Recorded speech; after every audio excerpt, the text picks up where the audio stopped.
आसंता September 7 तारिख भाद्रव पूर्णिमा पड़ुछि चलित वर्षर प्रथम चंद्रग्रहण। 2026 मार्च मास दोल पूर्णिमा आउ एक चंद्रग्रहण लागिबो बोली जणा पड़िछि। तेबे एही दुईटी चंद्रग्रहण भारत में देखा मिलिबो। आसंता 6 मास भितरे दुईटी चंद्रग्रहण पड़ुथिबारु शुभ अशुभर गणना करिसेंती ज्योतिर्विद। एही चंद्रग्रहण को नहीं किछि ज्योतिर्विद देश पाई शुभंकर नुहे बोली मत रखिथिबा बेले अन्य केही ज्योतिर्विद पंजिकारे सेभଳି देश प्रति किछि अमंगल हेबार नथिबा कहिसंती। चंद्रग्रहण विभिन्न राशि उपरे भिन्न भिन्न प्रभाव पकाइबो बोली मत रखिसंती ज्योतिर्विद।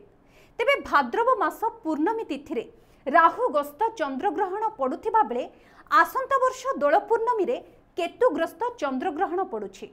तेबे एही दुईटी जाक चंद्रग्रहण बड़ बड़ पर्व तथा महाप्रभु श्री जगन्नाथଙ୍କ स्वतंत्र तिथि रे पड़ुछि।